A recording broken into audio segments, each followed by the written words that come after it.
Hello, this is a guy who likes fanfiction and is too lazy to read, so here is The Blade Breaker's Daughters in audio form. Check the description for the links to the author. Chapter 96, A Time for Family. Chapter text.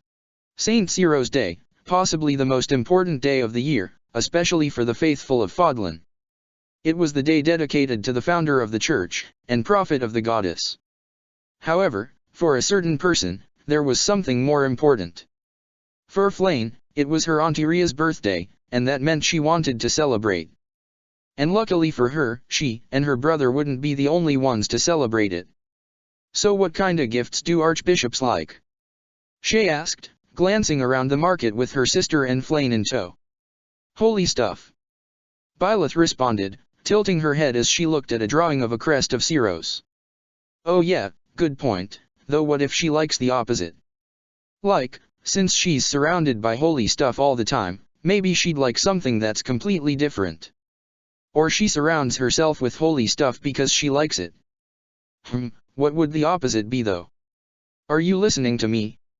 I am, I'm just thinking about my own thing. Byleth decided to just leave Shay to that in favor of looking around the marketplace while considering what Ria would probably like for a gift. There were those goddess statuettes, she would probably like those, or maybe a painting. A painting could be nice. Shay, meanwhile, was thinking about what the opposite of church stuff would be. Maybe something exotic? Would Ria like foreign stuff? Maybe I should ask around Abyss then, see if they have anything neat. What do you think, Flayn? Byleth asked, gesturing at a picture of a lake. This looks like it would be nice to have in her office. A nice relaxing painting to look at when she's stressed. Oh. That's a lovely idea. The green-haired girl said, smiling as she looked away from the stylish hair clip she'd been checking out. Nice, I'll take this painting, Byleth said, looking at the merchant as she pulled out her coin pouch, before pausing as she saw a book of dessert recipes. And this book, please. She hadn't gotten Edelgard a coronation gift yet, but maybe she'd like something handmade. Maybe these. Shay considered, picking up a bag of exotic spices. Oh, no, not those, Flayn immediately interceded, Lady Ria can't stand spicy foods. Wait, really? Yes, she also can't handle hot drinks and often has to wait for them to cool down, Flayn explained, hoping to guide Shay away from other such gifts. Well, maybe she just hasn't had the right type of spicy food. She should have known that would be a fool's errand. I don't think. Maybe we could find a book on foreign lands. Byleth offered, trying to turn her sister's interest elsewhere. Well, that would probably be a better option, Flayn admitted, nodding along. If you guys think so, okay, Shay said, shrugging as she put down the bag of spices. This is trickier than I thought. If nothing else, I'm sure she'd appreciate the thought behind the gift, Byleth reassured, taking the painting from the merchant who had wrapped it up in some paper. Sure, but I want her to appreciate more than just the thought, I want her to like the gift. Shay insisted, I just gotta come up with something cool, maybe I should make something. Like what? Well, I kind of know how to carve things, so, oh, wait, just had an idea. You two keep doing your shopping, I'm gonna find some wood. Shay declared before hurrying off, grinning at the brilliant idea she just had. Should we be concerned? Flayn asked, feeling strangely worried. Probably, Byleth admitted, I'll get a backup gift for her, just in case. Ria had to admit, she hadn't expected much for her birthday. Few even knew that Saint Cyro's Day was the date of her birth. The most she ever really received were anonymous presents sent by her cardinals, who really were too secretive for their own good sometimes. Regardless, receiving an invitation from young Flayn to have dinner with her family was an unexpected yet sweet gesture, if one that sent a pang of loss through her heart as she couldn't help but remember the days long lost where Mother had once hosted grand feasts for all her kin. She would have those days back soon enough. She just needed to be patient. Those were her thoughts as she made her way to the Star Terrace, where young Flayn claimed to have set up something special. Dining under the stars did feel like a nice suggestion, a good change from typically taking her meals in her office, though as she stepped out onto the terrace, she couldn't help but feel her eyes widen. Happy birthday, called out the three young women standing in front of the dining table set up on the terrace, with notably more enthusiasm from Shay and Flame, though Byleth still gave it her best. Staring at the three, Rhea slowly turned to look at Seath and Geralt. The former had a small smile on his face while the latter looked like he wanted to be barrel-deep in mead. "You know, I gotta say, it's surprising to hear that you're Flame's aunt. Though this means that Seath was lying to me when I asked if you two were related," Shay stated, catching Rhea off guard again. "It is an honorary title, and now is not the time," Seath groaned, his smile turning into a frown. "Normally I'd disagree, but I won't right now, especially since the much more important thing about Rhea being our granny." Rhea suddenly felt like she wanted to be barrel-deep as well. Still, she was the Archbishop, and she was very practiced at polite smiles as a result. "Thank you, children. This is a very sweet gesture. Though, what was that about me being a granny, as you put it? You can blame me for that, if you wish." Rhea really did want to blame Seath. "I know it might have been better if you told her yourself, but, well, I believed that with everything that occurred, it would be best just to take the plunge and divulge the truth of your relation to Byleth." Rhea would always regard Seath as a stalwart ally and companion, one who had proven himself time again to be one of the few people in the world she could consider a true friend. She also found herself mentally cursing him because, damn it all, this was such an awkward conversation to have now. It wasn't lost on her that she was the one who told him that stupid lie to begin with, but still. "Well, while I suppose it is not exactly how I would have wished to convey this information, I suppose I must thank you for taking that step for me, Seath, given how reluctant I was to take it for myself." "And why were you that reluctant?" Geralt spoke up, regarding her with an expression she wasn't quite able to decipher. It seemed vaguely disgruntled though. Perhaps that was a poor choice of words. "I merely meant to say that, if I must admit it, I wasn't sure how to explain, given the inevitable changes to our relationships there would be once I elaborated on my relation to Citrai. It wasn't completely a lie, so she could pretend it wasn't an issue. I will admit that it would have been difficult at the start of the year, but I've gotten to know you, Lady Rhea," Byleth said, looking up at the Archbishop. "My mama trusted you greatly, and, even if I didn't know her, it's because of you two that I'm here. Even if we weren't related, I would still think of you as family at this point." Rhea didn't know what to say. There was a strange feeling inside of her, one that twisted within her as she stared at the scar the young woman had on her face and the patch covering where her eye once was. "Thank you for that. And that means you're family to me too," Shay declared with a big grin, prompting a huff from her sister. "Shay, we were having a moment. A moment that I am now a part of," Shay stated as she hugged Byleth with one arm. "After all, as your big sister, it's important to have my approval as well. While I don't wish to interrupt, I will point out that the food will grow cold if we do not hurry," Seath pointed out. "Oh right. Come on, I helped cook," Shay said, guiding Rhea to one of the chairs. "You did? Shay is actually a really good cook," Byleth said, sitting down at the table. "Don't worry, I made sure she didn't make everything spicy."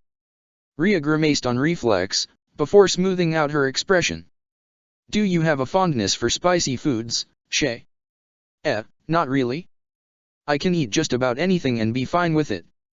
I just thought it would be good for you to try some since I heard you don't like it." "I fail to understand your logic." "Really? Well, here's what I was thinking, if you don't like one type of spicy food, maybe you'll find something that you do like if you try a different type, you know." "I see. Please do not cook spicy foods for me in the future, I truly do not like the taste at all," Rhea very bluntly stated. "Oh, yeah, alright, I guess. What kind of foods do you like?" "Fish?" Flame immediately suggested, earning an amused noise from Rhea. "I suppose I do enjoy fish. Some meat dishes can be quite good too, though truthfully I prefer colder foods," she mused, considering what dishes she preferred. There were some lovely fruits where I grew up that I still adore the taste of, but never mind that. I would be happy to enjoy a meal with all of you." And she genuinely did feel happy to sit down with those she would consider family, listening to the children chat as they ate. She didn't join in, but she couldn't help but smile as they spoke about their shopping earlier. Rhea wondered when was the last time she could enjoy such simple pleasures as these. Perhaps she'd be able to enjoy something like this even more once everything was right. You know, it's really weird to think how much things have changed since the start of the year. Shay said aloud. What do you mean by that? Rhea asked in return. Well, you know, Bai and I weren't exactly happy about joining up here, but things actually turned out pretty nice. We have a bunch of friends now, and our little family has gotten bigger. Rhea felt herself frown. Because while that thought was a pleasant one, the fact that they hadn't enjoyed being at the monastery at first, no, some wariness was excusable. They had been in a new place. She put her smile back up, allowing herself to dwell on those positive feelings instead of feeling that offense. I am pleased to hear you have found a home here, Shay. The doors of the monastery, of course, will always be open to you and your family. Ah, thanks, Granny. Rhea paused. Rhea would be fine, child. Really? But that doesn't feel as familiar. How about Gram? Or Grammy? Or Grarchbishop? No. Especially not that last one. Shay nodded. Grarchbishop Gram. Rhea took a breath, because she was a calm individual in complete control of her emotions. What about Grarchbishop Gria? Flame suggested, and Rhea felt her eye twitch as Byleth visibly smothered a giggle. Oh, good one. Rhea is still the Archbishop, so you should refer to her with proper respect, Seath reminded. Yes, I would prefer you keep that in mind. Regardless of our relation, you should make sure not to refer to me as such in public. As the Archbishop, having a child is something that isn't really allowed. Oh. Byleth frowned. That's sad. Is that why Citrai was an orphan at the monastery? Geralt asked, speaking up for the first time. Yes. Though I cared for her deeply, I had to consider my position as well, Rhea explained with a deep frown on her face. It wasn't that far from the truth. She did truly consider Citrai, and all her preceding sisters, as her daughters. If she could have, she would have openly raised her as one, but... Thank you, for taking care of my mom, Rhea, Byleth said as she gave Rhea a small smile. Yeah, Mrs. Citrai sounded like a great lady. And I guess if she was your kid, you must be pretty good too, Shay piped in. I mean, you might have to be pretty stern cause of the Archbishop stuff, but I guess under all that, you're still Rhea, huh? Rhea couldn't help but stare at Shay, someone who was Agarthan in nature if not nurture, being one of the first people to view her as simply Rhea. Strangely, it felt nice. Thank you, Shay. That means a great deal to me. So can I call you Gram? No. She ignored how the girl pouted. Still, the dinner was enjoyable, though the topic of conversation eventually turned towards Byleth's intention to leave the monastery at the end of the year, which still didn't sit right with Rhea for many obvious reasons. Still, Byleth had her reasons. Honestly, even if I wasn't going to be working in the Empire, I would have likely tried to find new employment because I'm almost out of money. Excuse me? Rhea asked, genuinely confused. Yeah, I haven't been getting any pay raises, so I've been having to use my own money to help pay for everything, Byleth explained. I actually had to take some quick contracts to get a bit more gold. Why have you not been getting a raise? Byleth brought up her hand as she began to list things off on her fingers. The mock battle ended up being a mess, bringing back a bandit head on the first mission, leaving the mission early in Magdred before the knights gave the clear. The church was occupied with everything that happened in the mausoleum. I technically didn't even have a mission during Verdant Rain Moon. The church was busy again with everything involving the kidnapping, and apparently letting my student set the central pavilion on fire was not good, Byleth elaborated. I think the mission against the Amirans was the first time I actually managed to get a raise. With every example, Rhea slowly turned her head to Seath. To be clear, while I do hand out pay, I myself am not in charge of deciding the value of the payments. That is the Cardinal's duties, Seath explained, completely throwing them under the carriage. Do you need money right now, kid? Geralt asked. I'm good right now. I see. Rhea nodded. Byleth, how would you like 100,000 gold? Rhea. Come now, Seath, let me at least spoil my granddaughter, Rhea said, trying to hide the slight unease she felt at saying that. Actually, how about 1,000,000 gold? The room went silent, and Rhea ignored the wide-eyed stares she was receiving. Shay raised her hand. Do I get an allowance too? It is not an allowance, it is payment for services rendered, Rhea stated. If you wish to be paid by the monastery, you would need to join as a staff member. Can I get 100,000 gold as my starting salary? You will have to negotiate that with Seath. And here I was, thinking you were my favorite grandma. Rhea blinked at that, then felt, strangely hurt. Before she shook it off and decided to change the subject. Child, how have things been for you? Oh, Shay shrugged. Still weird knowing I'm apparently related to those weird people, but I'm doing better, at least. Ah, you were friends with Emily, right Shay? Flame asked with a frown. Yeah, still not sure what to think about her leaving, Shay muttered, not wanting to talk about her meeting with Kronia. Ah, actually, I wanted to ask, has anything happened over in Ordelia territory? Oh, well, we have yet to receive any reports, but I imagine the Alliance will be able to handle matters now that Emperor Edelgard has dealt with the former Duke Agir, Rhea replied. I imagine we will send your class over to aid the assembled forces there. It would be good to get some experience in seeing what a siege situation would be like. So you're sending my kid into another war then, Geralt noted, making Rhea pause and grimace. I understand your trepidation, Geralt, but I assure you.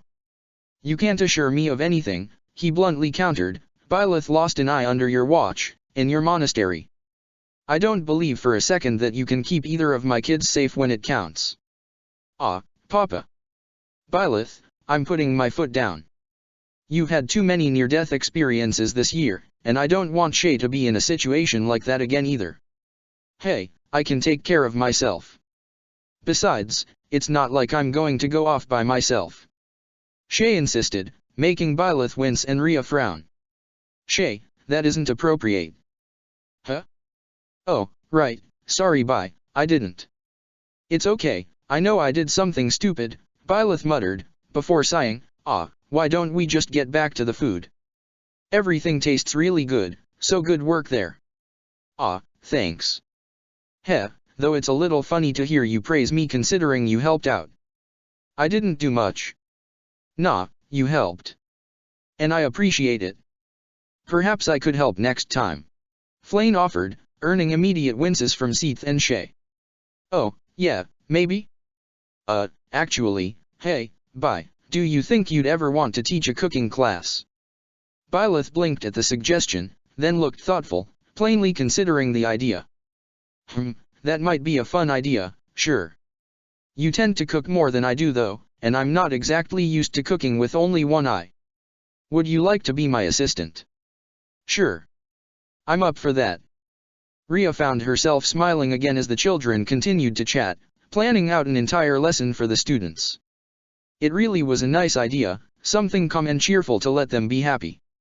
And the happiness continued as Rhea was given her gifts, a lovely assortment of items and, as odd as it looked, she couldn't help but find the oddly shaped wooden carving that Shay gave her adorable. It didn't look anything like a dragon, but she enjoyed it nonetheless. Still, the problem in Ordelia did need to be dealt with. Treachery couldn't be allowed, not when the Agarthans were active and she was so close to finally getting her mother back. She didn't think Geralt could see her thoughts, but he likely had some idea of them, given how his gaze never softened for the rest of the evening. And once dinner was done, she wasn't surprised to hear him request to speak with her in his office. Privately, so of course she sent Seath off to spend the evening with his daughter while encouraging Flame to spend time with their extended family for an added distraction. Is there an issue, Geralt? She began, trying to keep her tone cordial. You know there is, Rhea. I don't care if Shay needs to be exempt from the rest of her class. I don't want you sending her to a warfield. Geralt, Byleth's injury. I don't want to hear it, he interrupted, anger overriding what remaining fear he had of Rhea. The year had softened him towards her somewhat, but it also meant he was even less willing to put up with her shit. Whatever you want to say, it won't change the fact that someone who wanted to hurt my daughters got away with hiding in your clergy for almost a year. She kidnapped Shay, She maimed Byleth, what next? I know I trained them as mercenaries, I know I've put them in danger too, but damn it, I don't want this kind of life for them. I was an idiot then, and I'd be even dumber now if I didn't learn my damn lesson. So make the mission a cooking class or whatever. I need them to be safe, Rhea. Geralt, the world is a dangerous place. If people like Akiran are not dealt with, the damage they cause can spread, she replied, keeping her tone even. A part of her wanted to shout back, to show her anger at being questioned at every turn from a man who ran away, but, at his core, Geralt wanted his children to be safe. And she didn't want to drive him away again. If you truly feel so strongly, you could go with them. No. I'm not doing that, he responded, frowning. I'm not leaving Byleth unguarded either. Look, I can stay. Rhea paused. What do you mean? I mean what I said. I can stay here. You should know already that Byleth wants to strike out into the world on her own, go work in the Empire for the Emperor, and odds are, Shay will follow right along with her. So I'll stay here. I'll keep being the captain of the knights, I'll keep fighting for you, and I'll give my kids a good reason to come visit. Geralt sighed. I'm sure you have some big idea that Byleth can be someone important in the church or be your new Satrai or whatever it is you're thinking, but she's her own person. She's going to want to spread her wings sooner instead of later. All I'm offering is that I help make this place somewhere she'll want to land every so often. Rhea wasn't sure if the flight metaphors were meant to imply something, but, would it really be such an issue to indulge Geralt's concerns? A part of her did want to argue, yet she could tell if she made any attempts to do so he would likely leave and take his daughters with him. And while she could stop him, she truly didn't want to hurt her old friend. Very well, Geralt, I'll see what I can do. For the time being, the students won't be on any missions this month. Thank you, Rhea. The gratitude in his voice was so genuine, Rhea felt her heart waver again. Though, why should it? It wasn't as though Byleth would be harmed, she was merely getting her memories back. She would know the truth, that she was Suthies, and things would be fine. Things had to be fine. Byleth, Geralt, even Shay, they would all be fine. One day, they might even thank her for fixing things. Despite everything, Rhea didn't sleep well that night. Chapter 97, Interlude, The Tyrants of Ordelia. Well, would you look at what we have here? Lord Akiran Lethe Phlegethon smirked at the wayward woman who wandered onto his doorstep. Or, well, into his audience chamber. To think, the apprentice of Lord Solon would come to visit. To what do I owe the pleasure? Odes, why do you have a mustache? Bias asked, an eyebrow raised as she took in the altered shape of her fellow Agarthan. Because it is an aspect of the character I have taken, obviously, Odes replied, curling one end of his mustache around his finger, and I found it has grown on me. Shut up. Where's Myson? Lord Myson is quite busy. Then tell him I'm here, Toady, and I have information he'll want to hear. Ah, wait, Lady Bias, Odes paused as she left, then let out an annoyed huff. Being around the beasts certainly hasn't improved her manners. Moments later, after Bias found an empty lounge with comfy enough chairs to wait around in, the Agarthan sage glanced up to see her colleague enter with a smile on his bearded face. Took you long enough. It's lovely to see you too, Bias, Myson replied, her annoyance not affecting his mood in the slightest as he moved over to sit in the chair across from hers. Would you like a drink? What? No, I don't want. Come now, you should try some tea, he spoke over her, gesturing with a hand for Odes to enter with an already prepared tea set.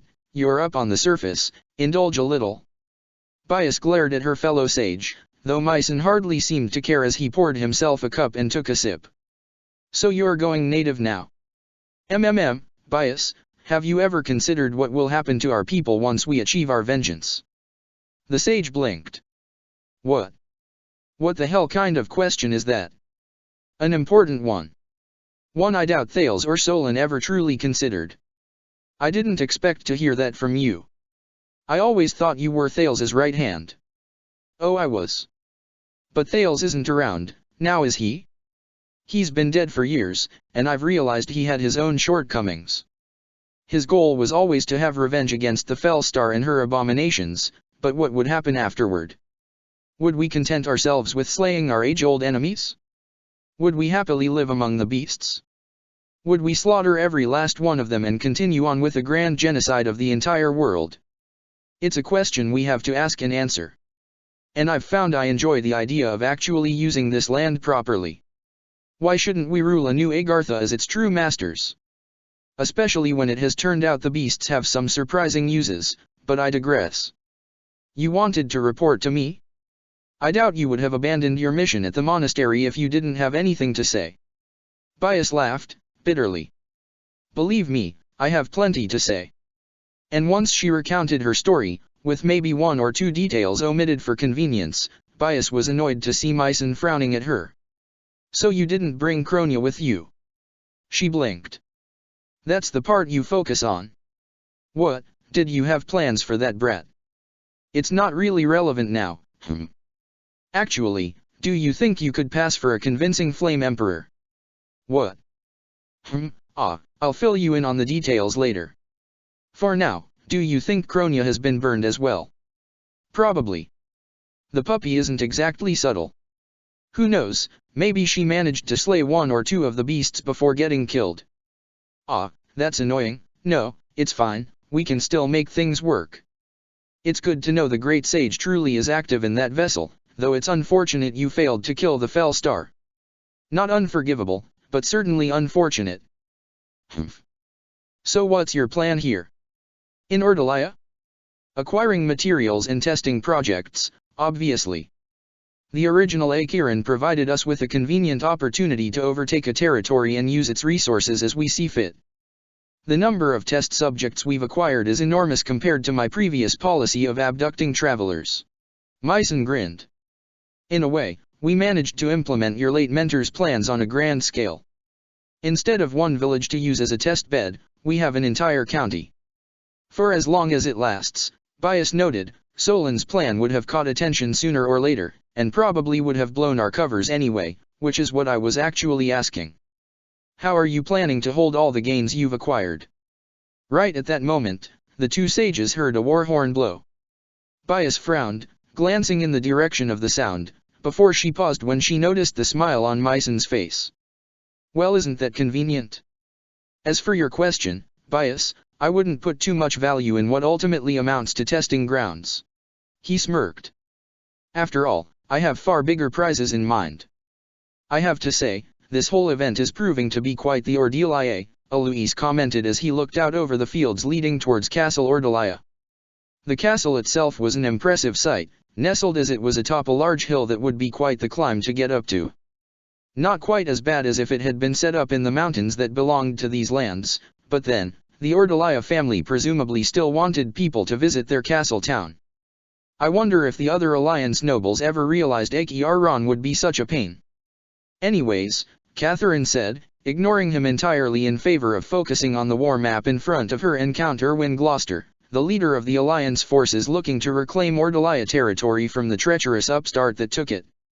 It looks like we'll be in for a long siege here. From what our scouts reported, Akiran's been upping taxes to insane levels in the time he's been in charge, apparently hoarding as much food and gold as he can.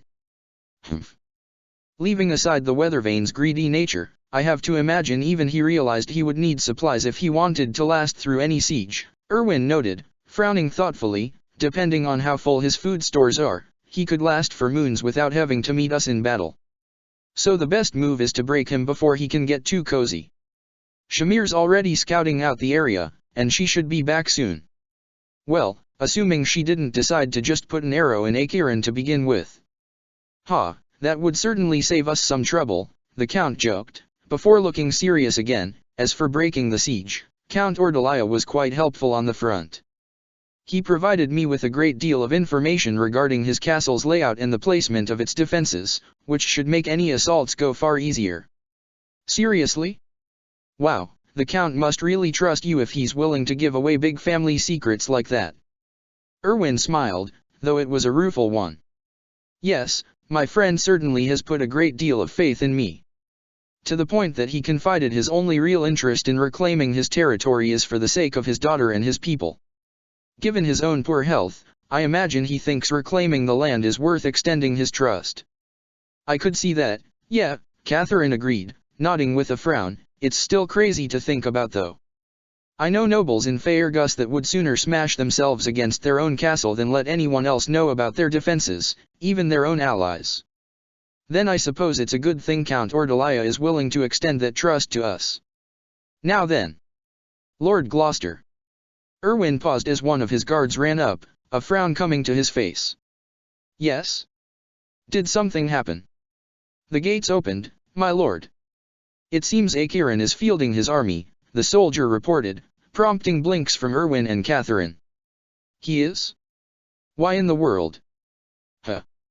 Either he's dumber than we thought, or he's got something up his sleeve, Catherine noted, walking over towards Eloise. Do you see anything out there?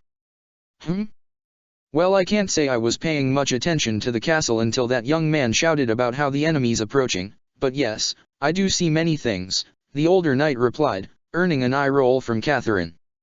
Like what, Eloise?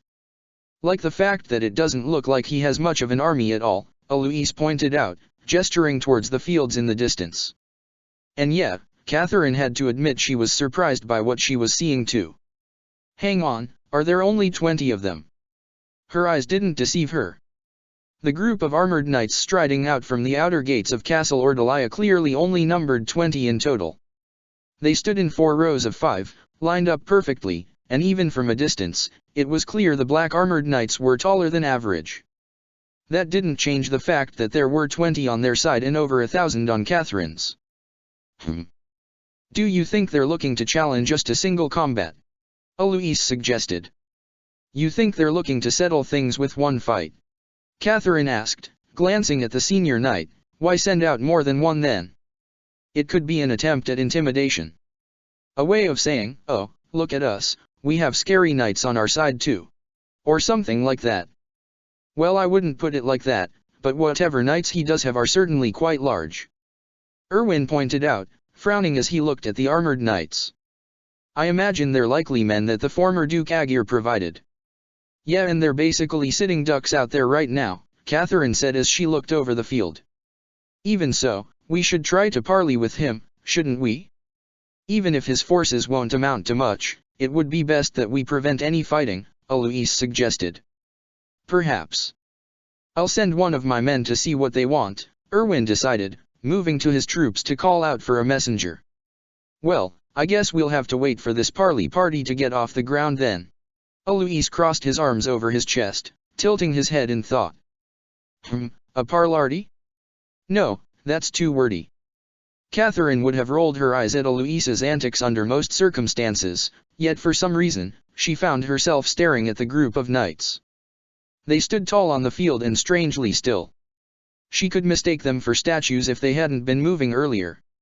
Imperial knights tended to use black armor, but this group's equipment looked different. Something about the shade of black, deep and dark in a material that she vaguely recognized, and the horned helmets they wore, modeled like a goat's head. Catherine had always prided herself on a certain talent of hers, that being the ability to tell at a glance if someone had a crest, and what crest it could be. And something about these men looked wrong. Hey, Eloise, maybe, one of them looked at her. Straight at her. And then he was in front of her and she leapt back as an axe smashed into the dirt where she just stood. Wah, how in the, Eloise exclaimed, only to have to leap out of the way as another appeared and nearly smashed him with a brutal warhammer. Thunderbrand was in Catherine's hands in a second as she slashed back at the knight, her eyes going wide when she saw her pronged blade catch on the knight's black shield. How the hell, the shield shoved forward and she felt herself go skidding back, the force nearly sending her off her feet. She stumbled, but then the axe was coming down towards her head and she had to defend as best she could. Fast, he's way too fast for a big bastard, how is he moving like this? Out of the corner of her eye, she saw the other knight vanish in a purple light, reappearing to smash his hammer into the shield Eloise just barely brought up to save his chest from getting caved in. He still went flying, crashing hard on the ground, and Catherine scowled at the sight. You bastards have no idea who you're going up against, she yelled, before deflecting a blow from the knight's axe, getting around his unprotected side and swinging straight for his neck. Thunderbrand, gleaming with the power her crest poured into it, sliced straight through the knight's neck, cleaving through black steel and mail to separate his head from his body. The helmeted head sailed through the air, though Catherine was already moving, leaping over the map to strike at the hammer wielder. The second knight took the blow on his own shield before trying to crush her with his weapon, entirely unbothered by the surprise attack and his comrade's sudden death. If nothing else, these pricks as well disciplined, Catherine allowed, continuing her onslaught of strikes and slices while the knight weathered the storm, using his shield to block as best he could while still taking cuts that rent through parts of his armor. Ultimately, in a battle of attrition, Catherine would likely win just from the sheer damage she could put out. At least, that would be the case if she didn't feel an axe slam straight into her back. For a moment, Catherine's mind went back to that day, many years ago, when Lady Rhea had saved her life. The wound she had taken then felt similar, though as she laid on the ground, trying desperately to figure out just how broken her body was, she felt herself thinking that this one was likely worse. And Lady Rhea wasn't here this time. She could move, that much she put together, and it felt like her armor had taken the brunt of the blow, enough that she could live, even if it was painful to move. She could see the knights moving away, leaving her for dead, and she saw, plain as day, that the man, the thing she decapitated, walked away. Then her mind swam, her muscles straining as she tried to get up. "Catherine! Oh, thank the goddess you're still alive. Here, we need to get you up." Firm hands pulled her up, arms supporting her as she blinked at Eloise. All. Why isn't my mouth working? My jaw hurts. Or, my tongue. You took a nasty hit there, but don't worry, I have you. Can you walk? She could stand. Or, she thought she could. Her legs seemed to be obeying her, but it was difficult to keep her feet. Don't worry, I can get you to a healer, but we need to move fast. These knights are far more dangerous than we. Eloise went stiff. Catherine understood why, because through the ringing in her ears, she heard it. The roaring and screeching of demonic beasts. To make things simpler, I've decided to classify the Saurian, demonic beast, types according to their variants with names I found appropriate, Myson explained as he gestured out over the walls of Castle Ordelia, towards the burning camp in the distance. The land-based Saurians shall henceforth be known as Laudens, while the flying variants shall be Delpons. As for my new creations, our remarkably effective knights shall be known as Tyrants. He smiled, looking at Bias. Fitting names, wouldn't you agree? Well, you've sure been busy, Bias replied, watching the devastation with disinterest. For a scientist, I'm surprised at how disinterested you are in my creations. Or perhaps you've chosen to forsake your path? Myson asked, as he looked back over the battle. I have something else I wish to focus on. And they aren't here right now. Right, the Fell Star. I must admit I am curious about what sort of body it must have.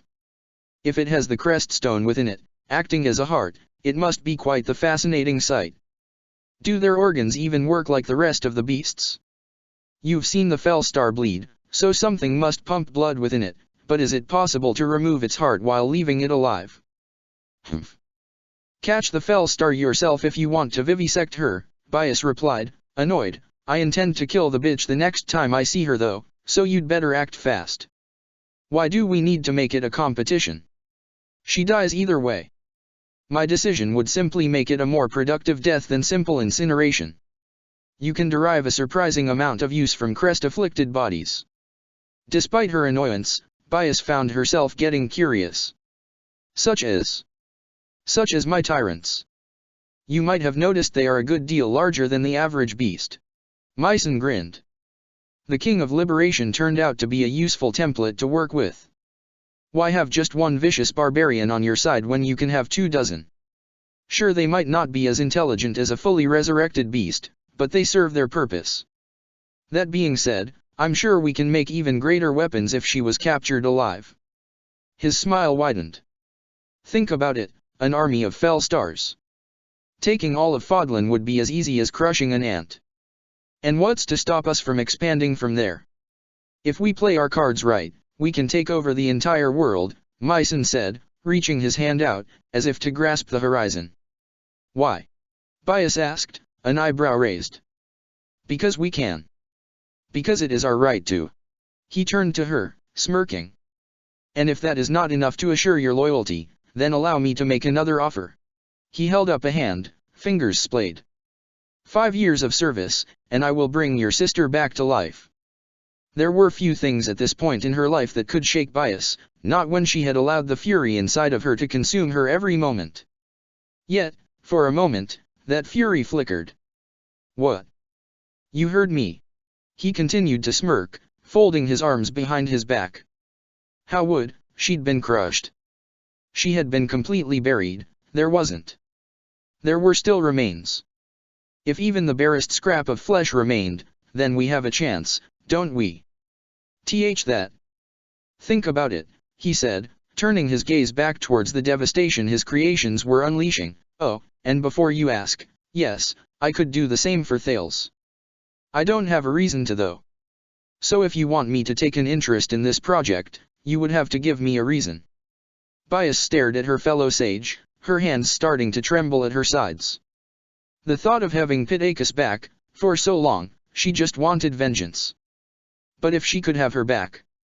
A movement out of the corner of her eye caught her attention, and, in a sudden movement, Bias moved between Mycen and the arrow that was about to pierce his back. It stabbed through her hand, making her grit her teeth, before she glared straight at the filthy rat that dared try to ruin her chance. That Dodden bitch caught her eyes for barely a second before the archer started moving, looking to escape while Bias snarled in fury and unleashed a flame that scorched a massive part of the ramparts, earning a small smile from Mycen as he turned to watch. Even if it had been bought, loyalty was a beautiful thing. As the screams and the roars of the battlefield continued, Mycen enjoyed his victory. It would be the first of many. Chapter 98, A Dark Shadow over the Monastery. Silently staring out over Garreg Mach, Shay took note of all the students wandering around.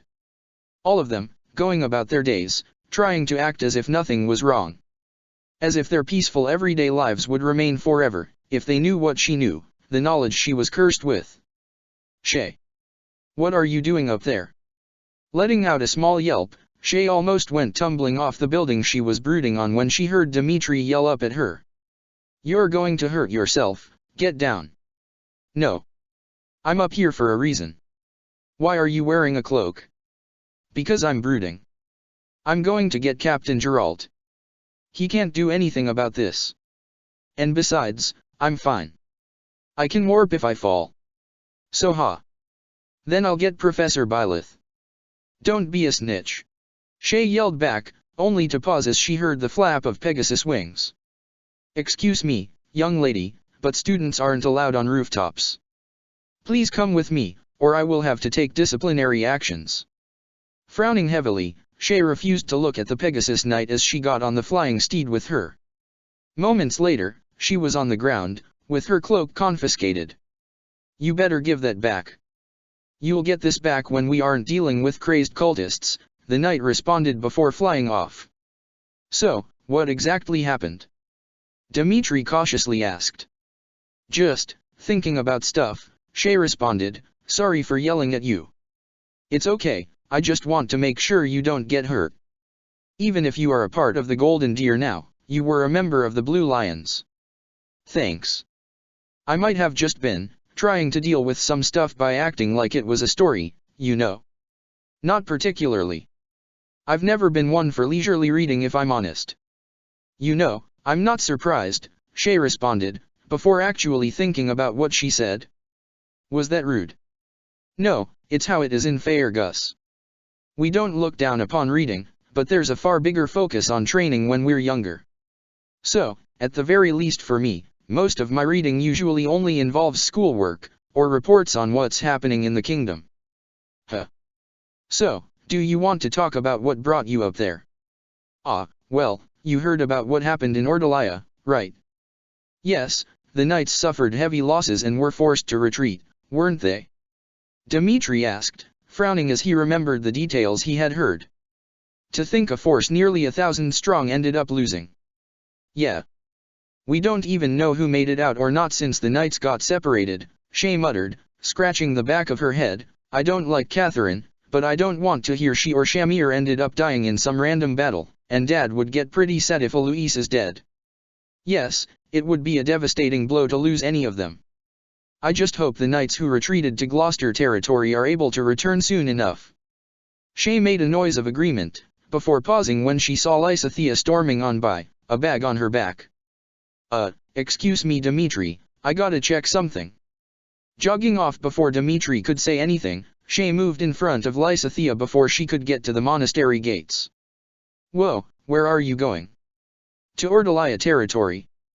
The diminutive mage said, already a bit out of breath from the large bag she was carrying. Now get out of my way. Hey now, you can't just go off to Ordelia by yourself. Shay insisted, moving in front of the mage again. We don't even know how many men Akiran has left. That doesn't matter. I need to fix things. How? You're one person and they beat a whole army. That doesn't mean I shouldn't try. Yes it does, you could die. So what? Lysithea shouted, trying to push past her again. I was already prepared to. Frowning, Shay grabbed her, before warping away and ending up in front of the noble's room. All right, we need to talk. What the hell is your problem? What's my problem? You're the one going off into a death trap. That's because I want to make sure my parents are okay. Lysithea shouted, frustrated tears starting to sting her eyes. I was already prepared to die anyways. Shay winced, but put her hands back on Lysithea's shoulders, holding her in place. Your parents are okay. Count Gloucester has them at his house, right? And he might be dead now. What do you think is going to happen to them if he isn't around, huh? Probably nothing. If they're still in his castle, nobody can get to them. That's why castles have walls. And moats. Don't they have a moat?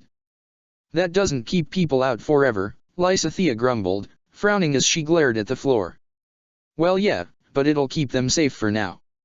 I mean, your parents probably want you to be safe too, right? Especially since... Shay frowned. She still felt a bad taste in her mouth at the thought of Edelgard, but she could shrug that off for the moment. You'll be going to the Empire to get better, right? No. No, I'm not going to. What? Why not? Because I don't want to give them false hope. I don't even know if this will actually fix me, so if it doesn't work, I don't want to break their hearts. As far as they're aware, I'm just going to the Empire to study some more. Shay sighed. Okay, Lysithea, this is awkward for me to say because I had a whole thing with Edelgard and I got mad and I still feel weird about it because of how I got angry. My point is, even though I'm mad at Edelgard, I want you to get better. And I think going to the Empire is your best shot at getting better. They have the resources to help you and Edelgard has the same problem you have, so at least you know she's on your side. So I'm just supposed to stand by and not do anything for my parents. Look, you know what Bai has been through lately. Dad, he hasn't been taking it well. I don't even want to know how he'd react if she actually did die, Shay said, feeling her throat tighten up a bit.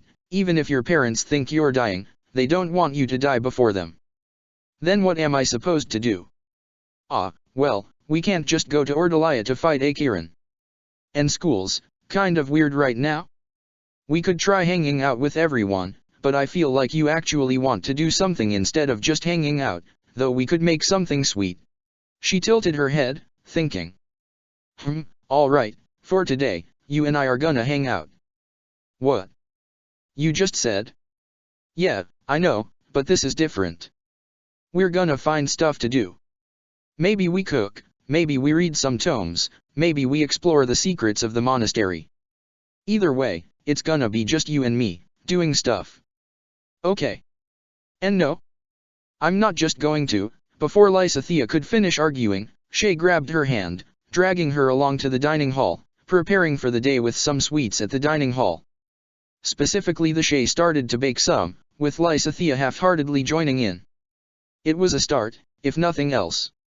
So, any idea on how graduation is supposed to go? Shay asked, glancing down at her friend. It's apparently a small ceremony before we get sent back home. Nothing that fancy, really, Lysithea muttered, stirring a bowl. Well that's lame. We've been doing this for an entire year and we don't even get a big party. It's still a monastery. As far as I'm aware, we're free to do whatever we want as we prepare to go home. So we could throw a party ourselves. I am fairly certain you'll get in trouble if you do anything that gets out of hand. Still something to consider. No, it isn't. Agree to disagree. Lysithea let out an annoyed huff, before looking away, pausing as she saw Dorothea and Byleth chatting together in a corner of the dining hall. The professor and Dorothea have been pretty close lately. Oh right, can you keep a secret? Shay asked, getting Lysithea to cock an eyebrow. Right.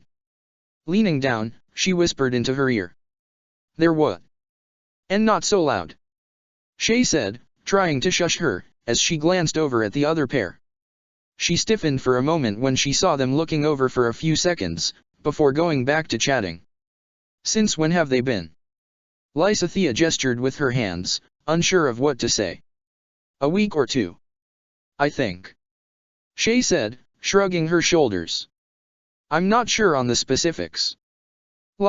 Yes, I like teasing my sister over her having a crush on someone, but now that she's actually dating someone it feels weird, you know. Not exactly. Oh, right, yeah, I'm gonna stop talking, Shay decided, though she decided against it a second later. Seriously though, you get it, right? It feels weird having her be all lovey-dovey. Why would it be weird? Lysithea asked, wondering how exactly her smiling a bit more than usual was lovey-dovey. I don't know. It's like, I don't know. It's a change, I guess. It sounds like you're worried someone is going to take your sister away from you. What? No, that's not, that'd be weird. Would it? She almost died, she was hurt badly recently, Lysithea corrected herself after noticing Shay flinch. It would make sense if you were feeling protective right now. Maybe. Yeah, that might be it. For some reason though, that didn't feel right to her. And as Shay let her mind dwell on the issue, she couldn't help but remember the hurt she felt when her sister told her she'd gone to Edelgard instead of her. So, you got something else to talk about? Something different. Well, have you been keeping up with your studies? Oh, totally. Things have been busy, but I've been making sure to read my tome before I go to sleep, Shay said, before laughing, though sometimes it just makes me go to sleep faster. Of course. Lysithea rolled her eyes. It's a miracle you haven't somehow failed the year already. Hey come on, I'm not that dumb. Besides, Balthus would probably fail before I did, and he already went to the academy.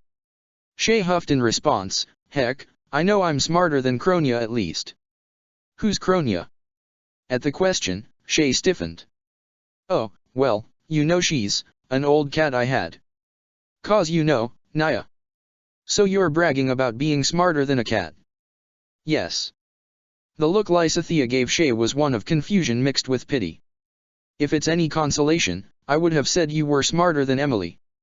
Oh hey, that's what, wait, you said that weirdly. Why the emphasis on would have?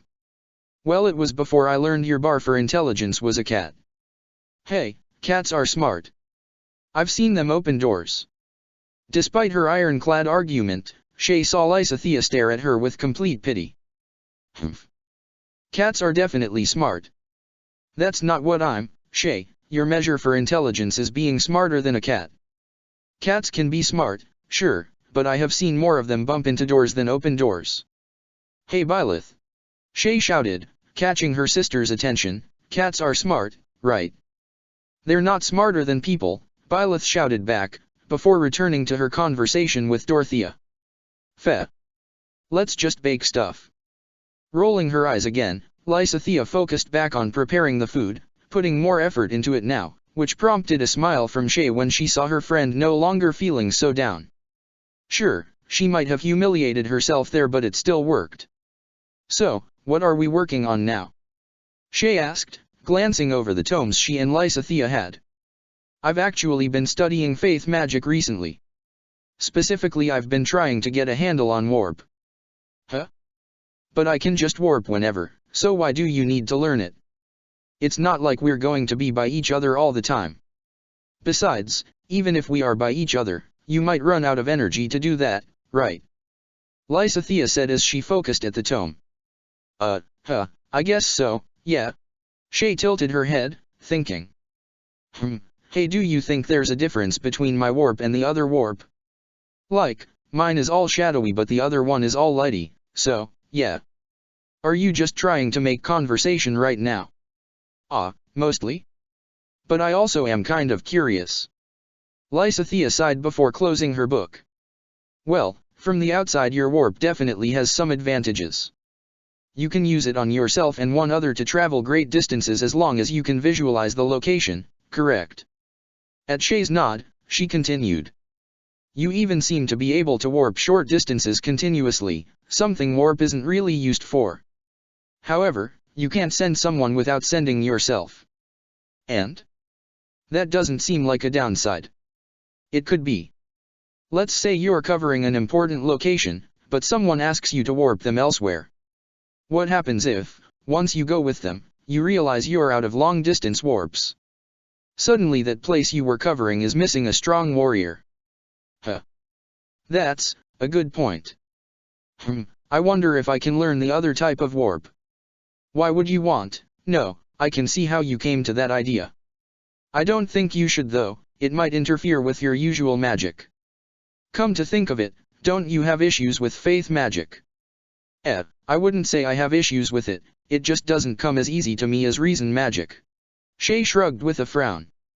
It feels like it takes twice as much focus to cast a faith spell than it does a reason spell. As it stands, I'm already a better swordsman than mage, so I haven't been putting as much effort in it as I do with reason. I suppose I can understand your reasoning. It's better to focus on what you're skilled at than what you're not. Yeah, exactly. I mean, I doubt you'd ever go around wearing heavy armor. Lysithea grimaced. No, I don't think I ever would. It would get in the way of my focus, and I doubt I'll be able to float with it on. Wait, what? Shay asked, blinking in surprise. Some mages, when they reach a high enough level, can use magic to move around in the air. You can fly. Shay said, a mixture of awe and jealousy in her voice. Not at the moment, no, but perhaps one day. And it's not exactly like unassisted flight, I would still have to remain close enough to the ground or else I would plummet. Still, that sounds really cool. Can't you fly already? You turn into that small ball of shadow. Well, that's not, Does that count? I don't think that counts. Shay pursed her lips in thought. Would I look cool with wings? Why is that your question? Because things with wings can fly, so I want to know if I could look cool with them. I suppose. I don't even know how that would work. Lysithea said, before shaking her head. Is there anything else you want to talk about, or can we focus on studying? It's your birthday at the end of the month, yeah. Yes, what about it? Well, I was thinking we can do something big. I mean, it'll be the last party of the school year, right? Shay asked, before pausing. Wait, no, Ignaz's birthday is next month, but that's when everyone is leaving, maybe we try celebrating his early. So we don't need to do anything for my birthday. What? No, we still are. I mean, even if it's just us two, we should still celebrate. In fact, what do you want to do? It'll be my treat. I would prefer to have a quiet day studying. Are you sure? Actually, wait, what would you be studying for? We don't have anything big at the end of the year, do we? Shay, if I'm going to stay here instead of going to fight the people holding my family's territory, I need to at least spend that time studying what knowledge the monastery can provide for me. I don't know if there's anything that can help me with my condition here, but it won't hurt to look, now will it? Oh, okay, that makes sense. Oh, wait, I know what we can do. Lysithea sighed. Shay, I'm not interested if it's anything other than studying magic. At least, right now. We could maybe get more sweets later. Then that's great, because it totally is about studying magic. There's a whole forbidden library down in Abyss. Ah. Right. Abyss. The dark, underground city filled with ghost knights. What? No, there's no ghosts, I think. They might have been magical, but I'm pretty sure they weren't ghosts. That's not at all what I heard. There were ghost knights and golems and someone turned into a monster. Okay, no, that last one definitely didn't happen, I would remember that part. Some demonic beasts showed up, but pretty sure no one turned into one. Shay smiled at her. Besides, even if ghosts showed up, I'll make sure to protect you. And how exactly are you going to fight a ghost? Arvel asked, which Shay didn't answer to avoid freaking out her friend. Well, I suppose you're not the worst bodyguard to have, Lysithea admitted, before sighing. Fine, I guess we can try it. But I reserve the right to say I told you so if we have to deal with any angry ghosts. Heh, don't worry. Like I said, I'll take care of everything. Alright, here we go. Shay stated, smiling as she and Lysithea walked around Abyss. It's certainly much larger than I expected. Yeah, and this is only where the people are living. There's plenty of tunnels and stuff hidden down here. Though we don't need to go down there, since we mainly wanted to see the town. Right, well, what exactly is down here? Well, there's the library like I said, and there's also a scrap pile where a bunch of old gear gets thrown. Leonie comes down here every now and then to see if she can find stuff, I think. Oh, and there's also the Wazier. A Wazier? Yeah, she can apparently tell how close people are, Shay said, before blinking as she remembered what she heard when she was down here the first time. And not that it's accurate. I mean, how exactly can she tell that when she's down here? Probably through magic, Lysithea pointed out, her voice deadpan. Well, yeah, but magic is things like throwing fire or ice, not seeing who people are in love with, or, not in love with, I think, just, close with, emotions. And stuff. Shay, magic is capable of doing much more than just throwing around elements. Have you paid attention in class at all? She paused.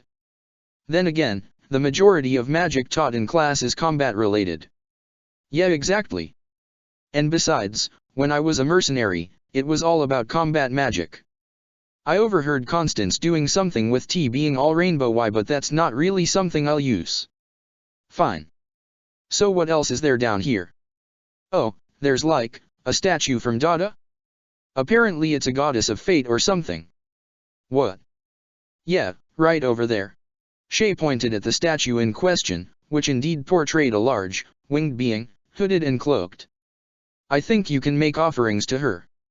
Yes, I imagine you can make offerings to a statue of a goddess. Why would you want to though? Well, hey, why not? Maybe she'll do something nice for us. Lysithea scoffed. Our goddess never did. Yeah, well, even more reason to give an offering to someone else, 'cause screw her. Shay, I don't think you can say that. Yeah? Well, what's she going to do? She hasn't done anything nice for us, Shay said, smiling at Lysithea before dragging her off to the statue. Ugh, what do you even plan to give her? Shay began to pat her pockets, before pausing and pulling out a small bag of cookies. Ha! Still had some left over. Come on, we both made them, so we should both try praying. You're the one. Oh fine, whatever, Lysithea huffed as Shay put the bag in front of the goddess of fate, before the two clasps their hand in a small prayer. I hope nothing changes, Shay thought to herself, before nodding after a few moments. Alright, that should be good. Can we go to the library now? Yeah, sure thing, Shay blinked, hearing a small tink as her hair suddenly fell in front of her eye. Looking down, she saw her hair clip on the ground, having somehow snapped. Aw dang it, can't believe it broke. What exactly broke? Lysithea asked as Shay crouched down. A hair clip I gave me, it was actually the first gift she gave me, Shay huffed, looking at it in her hand. I know I've had it for a long time, but I didn't think it'd just break like that. What's up? She asked, glancing curiously at Lysithea, who was frowning. You said this goddess is from Dada, right? Yeah? What about it? It's probably nothing. It's a shame Shamir isn't here right now. Yeah, it is. She's always been cool. Not sure what she sees in Catherine, but, hey, they're probably fine. I wouldn't worry about them, they can handle themselves. Lysithea huffed. I wasn't worried. In that case, why don't we go to the library? Shay asked, putting away her hair clip. Though, fair warning, not all of it is magic stuff. Why would you mention that? I'm only interested in the magic books, I wouldn't bother reading the rest of them. Well sure, but there's plenty of fun stuff in some of the banned books. A few of them are some pretty raunchy romance novels. Why would I be interested in that? Well, some of them are pretty good. You can skip over the pervy parts if you want to. Shay, just help me find books I'll actually want to read, please. And no romance books. Okay, Shay agreed, smiling a little as she followed her fuming friend.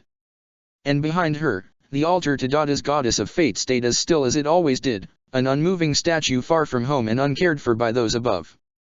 None noticed when what had to be a trace of cave water dripped down its cheek, for a statue could not mourn the fate of those who gave it offerings. Chapter 99, A New Day for Old Enemies. Do try to keep up, Mycen, current Sage of Thunder and one of the remaining leaders of the Agarthan people, chided, not sparing a single glance back as his technical equal Bias followed him up a well-worn road crossing through the plains of Faerghus. You've been out in the field for close to a year now, you should be used to physical activity. Well, forgive me for having trouble with these shitty roads, Bias growled out, glaring at her annoyingly fit colleague. Her feet ached, but she kept up her pace anyway, unwilling to give him the satisfaction of falling behind. I would believe you if you weren't stumbling with every step, the warlock taunted, his arms folded behind his back as he strode along the barren road. I wouldn't be stumbling if we just warped to the meeting point. But then I wouldn't be able to listen to your struggles. Would you really deprive me of such a lovely sound? Bias grunted but kept quiet. There was no need to give the bastard any sense of satisfaction. Still, she couldn't help but comment when she actually saw where they were meeting. Did that bitch really bring a tent out here? Calling it a tent felt like an understatement. It looked like some kind of royal war tent, big and boxy and all in Faerghus blue. Ha! Someone's enjoying her position, Mycen commented, audibly amused as he walked towards the tent's entrance, which was guarded by a pair of armored knights in azure plate wielding Agarthan spears. The pair nodded at Mycen before one of them opened up the tent flap to let them in. Ah, Mycen and Bias. My, what a reunion this is turning out to be. Cleobulus was wearing her guise, the skin of some overly impressive hedge mage that conned her way into court through curing a plague or some shit. Bias couldn't care less, though she also couldn't help but notice Cleo's tits were massive now. She could have sworn the bitch had smaller honkers the last time she saw her. All of the remaining sages, in one place. Cleobulus, Ilan, Mycen greeted, nodding to her and him in turn. It really is quite the reunion. To think our number was reduced so far, but alas, it seems to be how things go sometimes. Random chance took 2 of us, and the treachery of beasts took a 3rd. He clapped a hand to Bias's shoulder in a parody of a consoling gesture. And poor Bias nearly lost an eye preventing my own assassination. How fortunate I am to have her by my side. Oh? You two seem close, Cleobulus commented, smirking as Bias glowered at her and pushed Mycen's hand off her shoulder. Heh. No need to be shy, dear. You can share your interests with us. Can we get on with it? Bias requested, earning a titter from Cleobulus. There's no need to rush, Bias. Why not regale us with the tale? I am curious as to why your hand is bandaged. Cleobulus smiled, no hint of concern in her voice, only sadistic interest. She took an arrow through it, Mycen explained. A knight of the church decided to take a shot at me and Bias chased her off. Chase her off?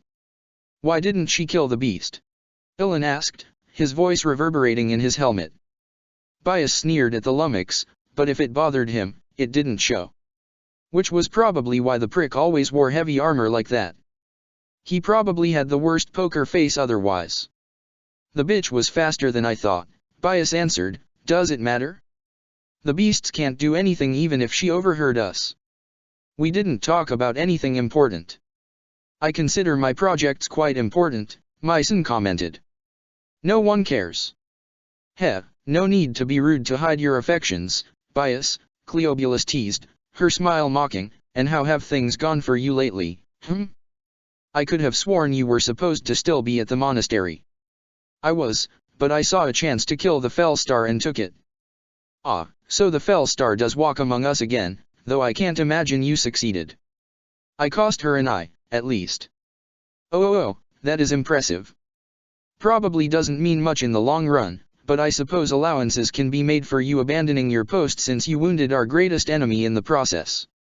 Humph. I would not make such an allowance, Ilan complained, plainly glaring bias. Yes, your adherence to protocol is very inspiring, now let the adults talk, Cleobulus dismissed, so, the Fell Star returned and is maimed at our own Flame Sage's hands. Excellent news, though it doesn't mean we're anywhere near done yet. So now the question becomes, what shall we, the wayward children of our lost land, do now? Isn't it obvious? Ilan questioned. We'll slaughter those abominations and their ilk in the church and reclaim our homeland from the beasts that populate it. Mycen sighed. Yes, we all know that part. The question Cleobulus is asking is how we are going to go about it, right?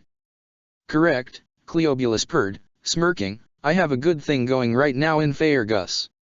A force of beasts under my authority, a king that will follow his leash so long as it is in my hand, and a hapless populace I can abuse at my leisure. Should I expect to use this all for the sake of Agartha as a whole, or are we going to have issues, Mycen? The warlock simply smiled, before placing a hand on his chest and bowing deeply. I do not foresee any issues between us, Agasthya. Ilan stiffened while Cleobulus smiled. Oh ho. I do like a man who knows his place, Mycen. I am surprised you're so willing to give up your authority though. As far as I am concerned, authority means little when it comes to the success of our people. Victory or defeat shall lie with you, our glorious leader, while I will content myself with my own projects. His smile widened as he straightened. So long as I am allowed to experiment as I wish, you have my full support. Then, as thanks for that, perhaps I could offer some new stock for those experiments? The people of Faerghus should have different constitutions, when compared to those of Adrestia and Leicester. I would be very pleased with that, Agasthya Cleobulus. That title is not official, Ilan bit out, clearly aggravated and getting all the angrier when Bias scoffed. Seriously? The leaders of Agartha are all gathered in this one place. If we choose one of our number to be the new Agasthya, then it's as official as it gets, she complained. Should I take that as a sign of your support? Cleobulus inquired with another smirk. You might as well. I can't say I give much of a shit. I have a deal with Mycen anyway, so his interests are my interests, along as he upholds his end. And you have my oath that I will, Mycen stated with a smile. Good. So long as you keep up your deal, and I get to kill the Fell Star, we won't have any issues. Bias paused, then ignored an irritated noise from Ilan before she continued. Speaking of our age-old enemy, I should mention she has a sister. What? Ilan exclaimed, you mean there are two of them? No, idiot. She adopted a girl that was once one of our experiments, Bias explained. Solon thought the brat was a failure, but it turns out he was wrong. Ah, the source of the samples then, Mycen noted, amused. What samples? Cleobulus asked, somewhat annoyed to be out of the loop. Samples of a project that was meant to house the power of Epimenides, though it appears that isn't quite what happened. Or, to be clear, it seems our wayward experiment gained more than merely his power. Mycen smirked. She's the vessel of the great sage. The tent went silent, before Cleobulus laughed outright. Ha ha. Good gods long dead, the fates really do have the most baffling senses of humor. This isn't funny. Ilan snapped, are you serious? The great sage Epimenides is trapped in the body of some wayward failure. She's clearly not a failure if she's his vessel, Mycen pointed out. Not a failure at all if that's the metric, Bias added, though it doesn't seem to be a complete reincarnation. The sage was possessing her when he spoke to me. Oh? This is new information. Don't expect anything special. He taught me the spell of Zaras so I could deal with the Fell Star, nothing more. Well, that and a few things she was keeping back in case they came in handy. So he'd be willing to help us? Cleobulus asked, curious. You can't be serious. Ilan snapped, angered, even if the sage possesses that filth, the fact that it dared to call the Fellstarkin makes it a disgusting failure. His voice lowered in a mix of disgust and contempt. And failures are to be disposed of. You really know how to bring down the mood, Cleobulus complained, before glancing at Mycen and Bias. So? Can the little doll be recruited? I doubt it, Bias answered. The mutt loves the Fellstar. She'll hate me at the very least, though I doubt giving her my head will bring her to our side. Please, as though we'd want that thing anyway, Mycen scoffed. Even if the vessel is perfect, splattering it with paint will mar it all the same. Better I just make a clean version while we dispose of the wretch. Would your clean version also hold the mind of Epimenides? Cleobulus questioned, audibly interested in the idea. I don't see why it can't. If it was done once, it can be done again. Cleobulus nodded before sitting back with a smirk. Then so shall it be. We kill the wayward child and make a better vessel. In fact, let's see if we can use her corpse to help things along. We're going after her then? Bias asked.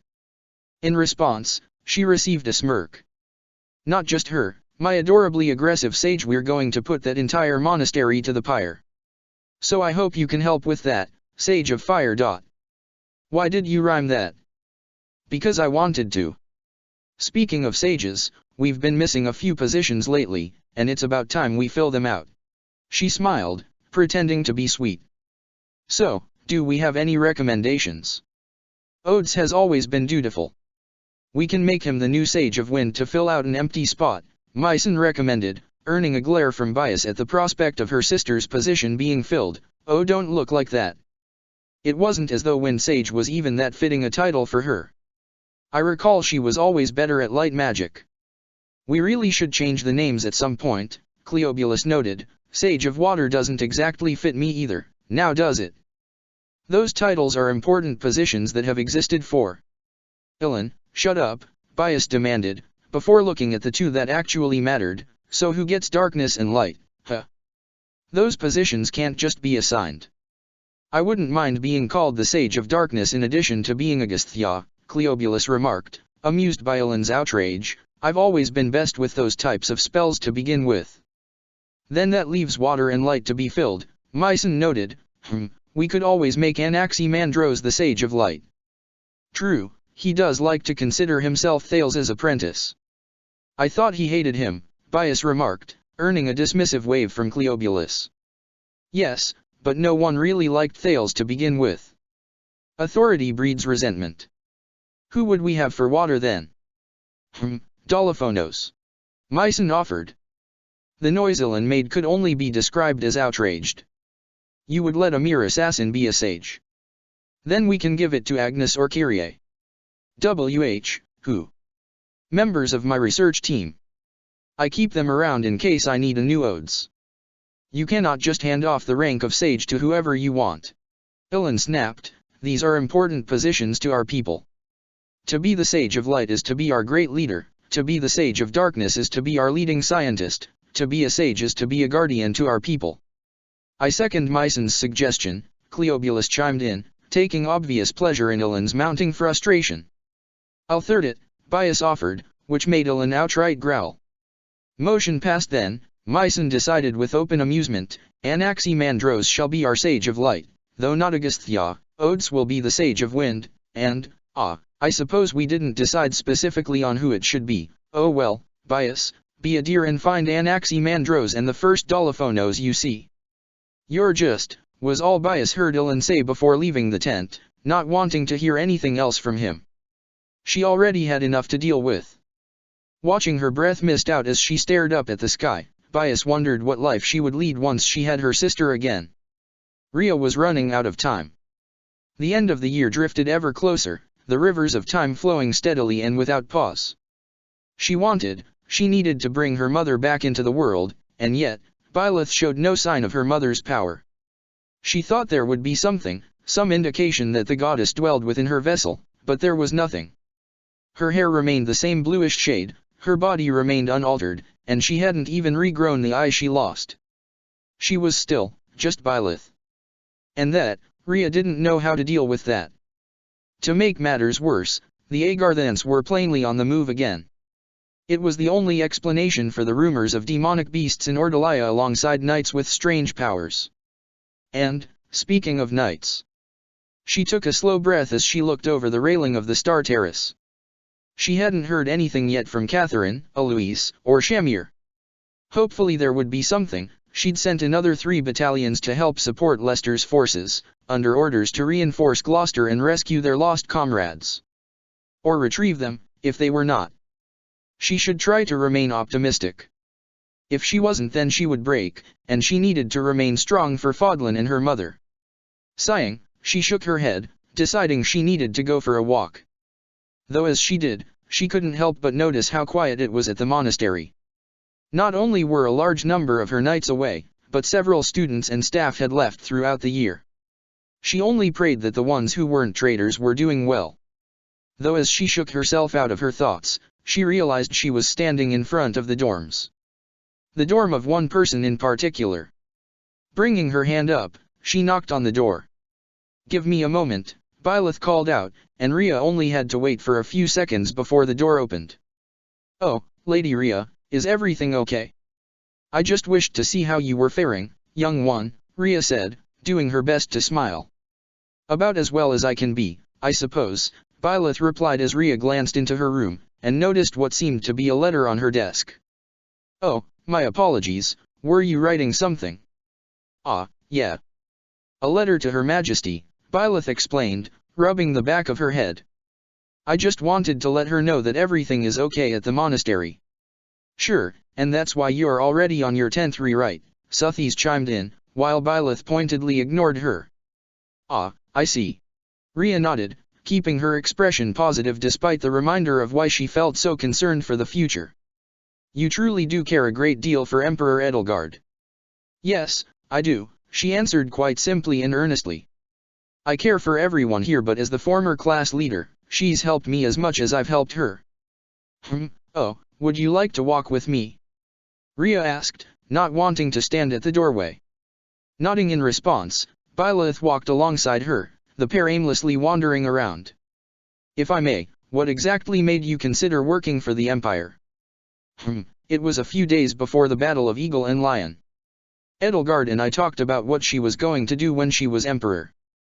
There's still things I don't understand, things I need to talk to her about, but I want to be able to support her." "Is that so?" Rhea muttered in response before thinking. "You know, there was a young man I knew from the Empire. A nobleman. He also had grand ideals for what he wanted for Adrestia. He also supported me as much as I supported him." "Is he?" Rhea had a moment's pause before getting her implication. "And no, it wasn't meant to be. When it came down to it, I chose the church over him. Duty trumped over heart for me." Despite her falter there, Rhea did feel sorrow in her as she remembered Wilhelm. "Do you regret it?" "There are many things I regret. Even so, I do not dwell on them." Byleth glanced up at her, remaining silent as she took in her words. Rhea wondered if her advice of duty over heart would be one Byleth agreed with. Byleth, meanwhile, couldn't help but wonder if Rhea knew she had feelings for Edelgard and was telling her not to choose duty over heart. She clearly regretted not going with her boyfriend and joining the church instead, so it would make sense. "I'll make sure to keep your words in mind," Byleth said, completely misunderstanding the advice.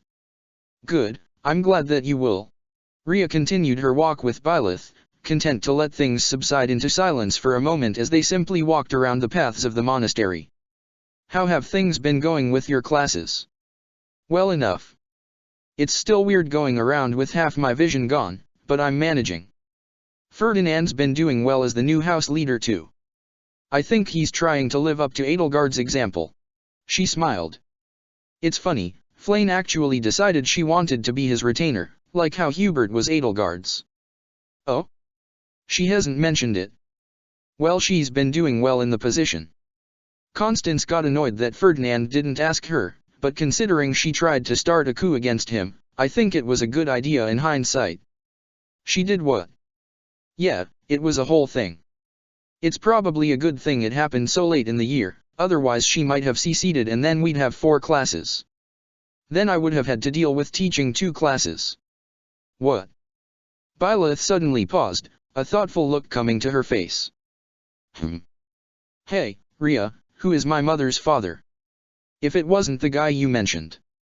I would prefer not to talk about him, Rhea said, internally panicking since she didn't think Byleth would outright ask, was it too late to say it was an immaculate birth? Oh. Did something bad happen? Yes. He died. Violently. The instant she said it, Rhea felt like hiding her face in her hands. Hey, Lady Rhea, you don't need to tell me if you don't want to, Byleth said, concern now audible in her voice. Rhea sighed. Truthfully, young one, I don't remember your mother's father, she lied, trying to hide her discomfort as she did. I had experienced a personal tragedy, so I sought comfort in drink. And the arms of another. The best lies had grains of truth in them. When she was Ceros, rage and purpose had suffused her being, a drive to destroy all that Nemesis had built and return the world to the peace she had known as a child. Yet fury could not keep her going at all times. She never drowned her sorrows, though she might have wished to. And she never fully embraced Wilhelm, even if the urge was there. It could have been Will. In another life, I might have married him. But I did not. And thus, here we are. I'm sorry for bringing up bad memories, Lady Rhea, Byleth apologized, her gaze drifting to the ground for a moment. For what it's worth, even if it was a mistake, I'm sure Mom was happy. Even if she didn't get to see the world, she had you, Papa, and even Aelfric. I could have done more for her. Papa's like that as well sometimes. Take it from me, you did enough, Byleth said, smiling up at her. You are a kind child, Rhea replied, returning the smile. I wish a number of things had been different. Yet we cannot change the flow of time, try as we might. Lady Rhea, may I ask something? At her nod, Byleth took in a breath. My mama, did she ever dream of a little girl? Excuse me. Byleth, what are you doing? Suthies asked, getting Byleth to glance at her for a moment. She decided to press on though, keeping her eyes on her grandmother. I sometimes have dreams of a young girl, with long green hair sleeping on a throne. Did Mama mention anything like that? Rhea froze. A girl? A girl with green hair, you have dreams about a girl with green hair? Yes, I do. I've had them since I was young. A girl? How old does she seem to be? Byleth frowned faintly, resisting the urge to glance at Suthies to check. 10, maybe 12. About half your age then. I think so. Why?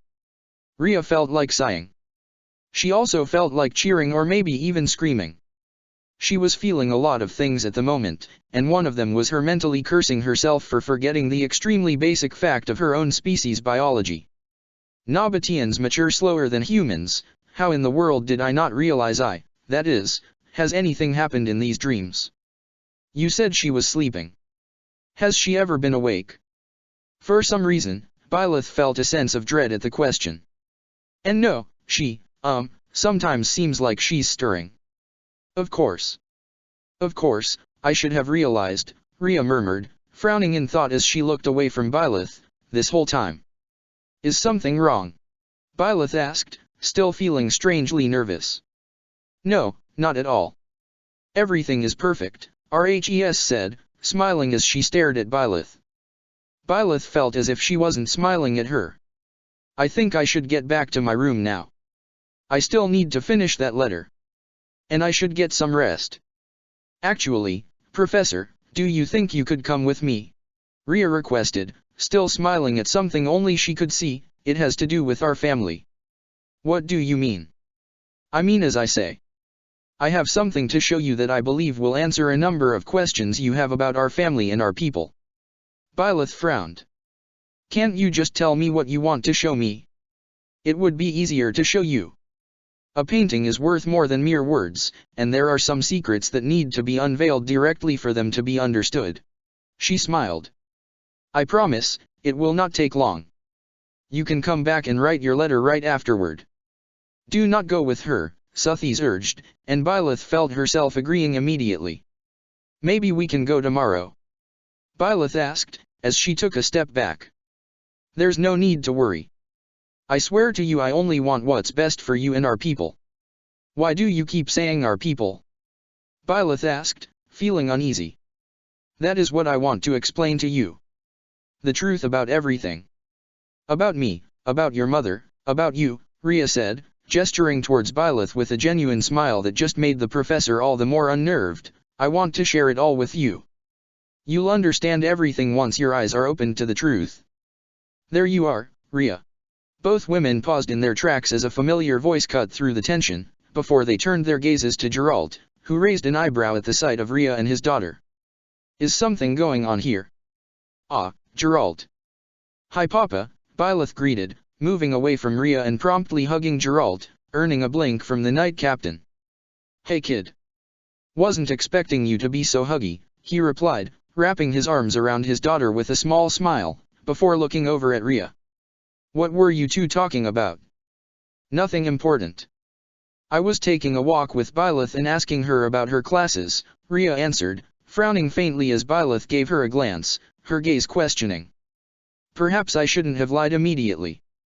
Did you need something? Underneath that question was another one. Namely, did he interrupt them deliberately? Yeah, actually. A messenger from Faerghus showed up. Apparently the regent wants to visit. Rhea blinked, genuinely caught off guard by that answer. He does? For what reason? From what the messenger said, he has some information about the cult we've been having trouble with. The one that he's pretty sure has taken over Ordalia, and might be causing problems in the kingdom. He shrugged, keeping his hand on Byleth's shoulder. I figure the letter has more information about it, but he wanted that passed along as soon as possible. Along with one more request. He'd like the new emperor to be at the meeting too. What? To Geralt's surprise, it wasn't Rhea that spoke, but Byleth. Why would he want her here? I'm not sure, kid. Could be a lot of reasons. Maybe it's a power play, or maybe he's serious about there being a big threat. He glanced at the Archbishop. It's up to you, Rhea. If we do go along with this, we'll be hosting 2 royals at once, and not just princes and princesses. We're talking about the current rulers of 2 nations being here while we have most of our forces trying to handle the Ordalia crisis. Rhea glanced at Byleth, before taking a small breath. She wanted nothing more than to have her mother back, but if the Agarthans truly were behind all this, she needed to make sure nothing could harm her. Very well, have a missive sent to Emperor Edelgard. She's waited for a millennia for her mother to return. She could wait a few more days for her dream to be achieved. Chapter 100, The End of Peace. Edelgard von Hresvelg was a busy woman. As the newly instated emperor, she had far too many projects to start and plans to prepare for her reforms to take place.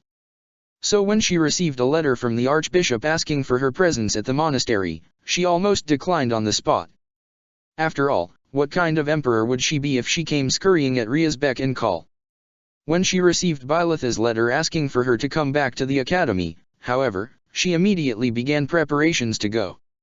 Now she would of course say it was because the letter informed her that Rhea was planning something. What exactly she was planning was unknown, but her teacher made it clear that if need be, she would be leaving the monastery early with the emperor.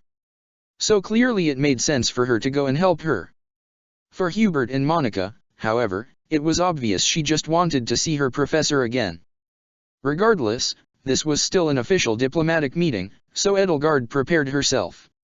Dressed in the fine crimson of Adrestia, Edelgard looked like she was ready to fight a war instead of attending a political meeting. Though as well crafted as her clothes were, she had to admit, she enjoyed the horned crown she wore on her head far more. After all, who else could say they had a crown forged to resemble their enemies' horns to symbolically make it her own? Of course, it wasn't quite the full armored and padded war gown she wanted to have, but it was close in style. She still needed to get a cape, and it bared more of her shoulders and back than intended for the final design, but for now it would serve its function.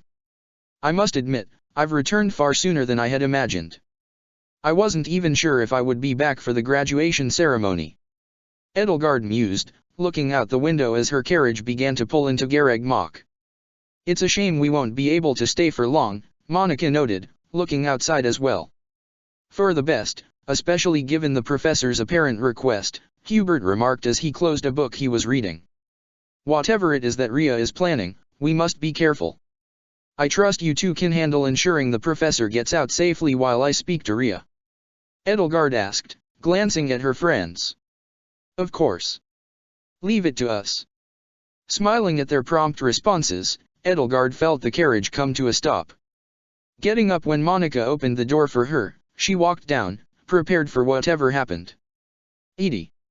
She didn't expect Dorothea to come running up, practically tackling her in a hug. Thankfully Edelgard was able to keep herself standing upright as she caught the taller woman, while also trying to ignore what was pressing up against her face right now. Oh wow, you're certainly dressed for the occasion.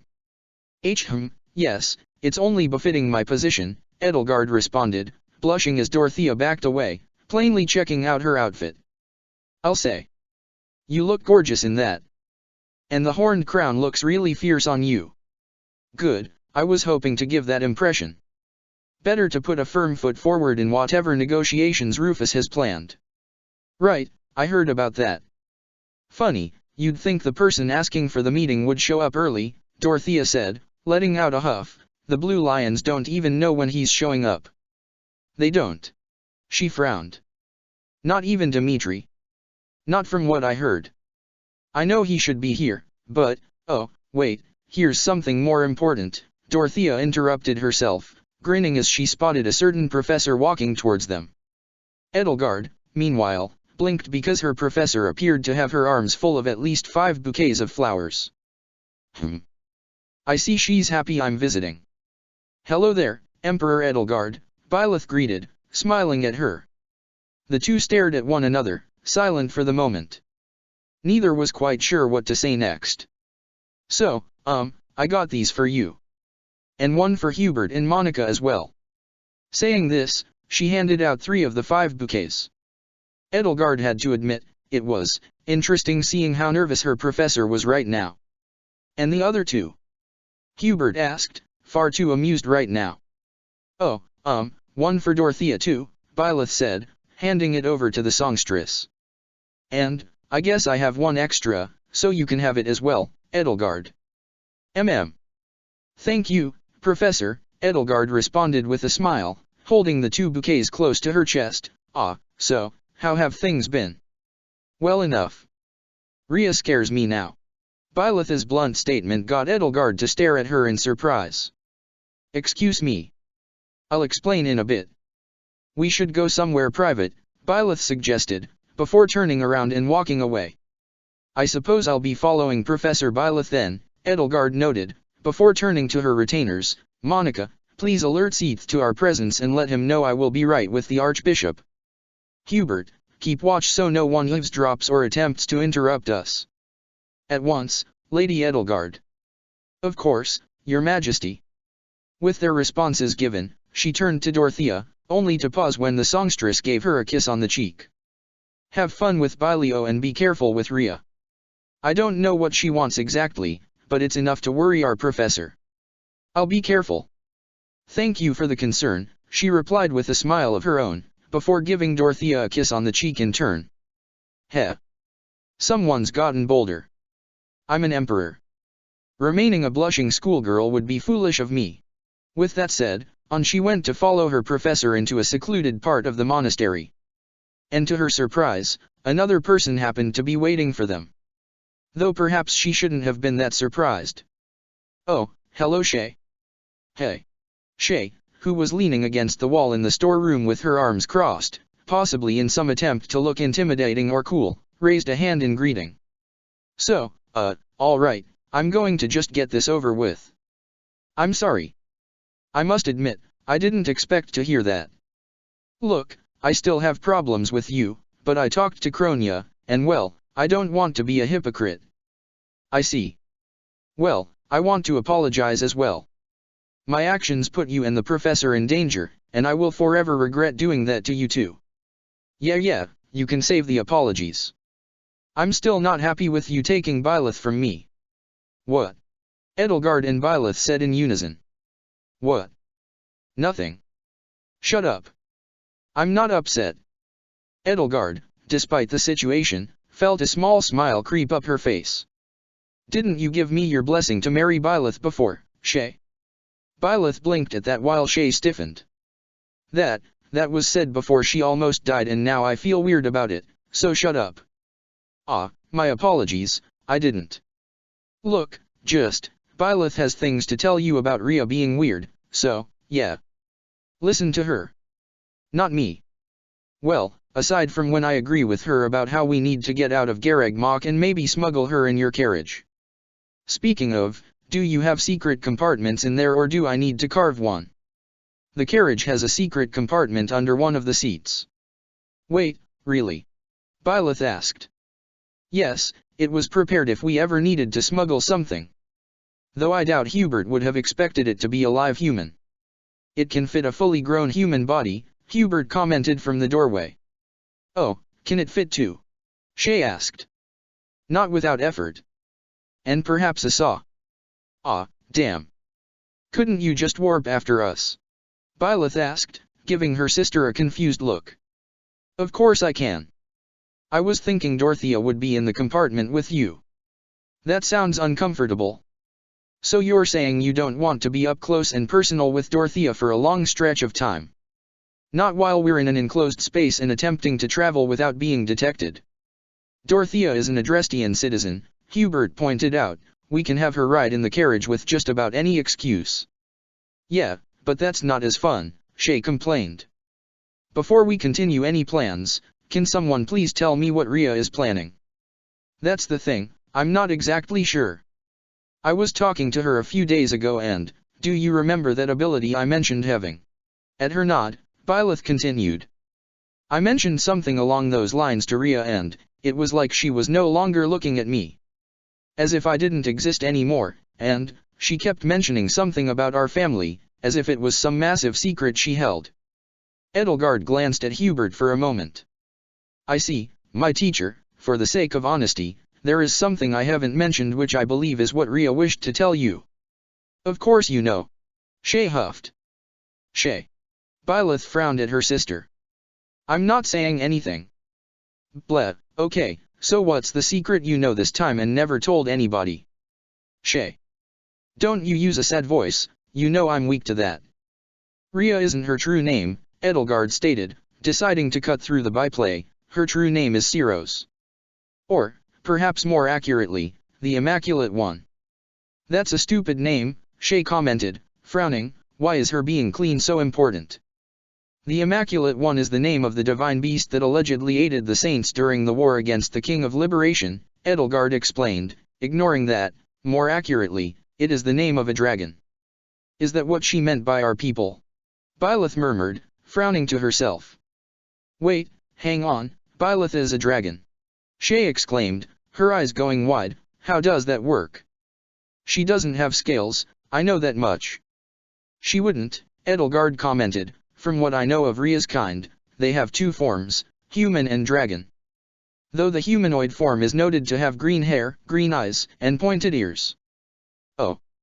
But my hair is blue. And I don't have pointed ears, Byleth pointed out, brushing back her hair to show her lack of pointed ears. True. But you also have a human father, Edelgard noted, getting Byleth to pause before her attention was caught by Shay letting out a sudden gasp. Oh shit, Seath and Flayn are dragons. Oh. Yes, that is our assumption as well, Edelgard agreed, nodding to Shay. We also presume the two of them are likely Saints Sikal and Cethline, given their status as father and daughter. Wait, hang on, Flayn's tiny. She's young too. How is she? Is she young? Or does she just look young? Shay looked at Byleth, bewildered and worried.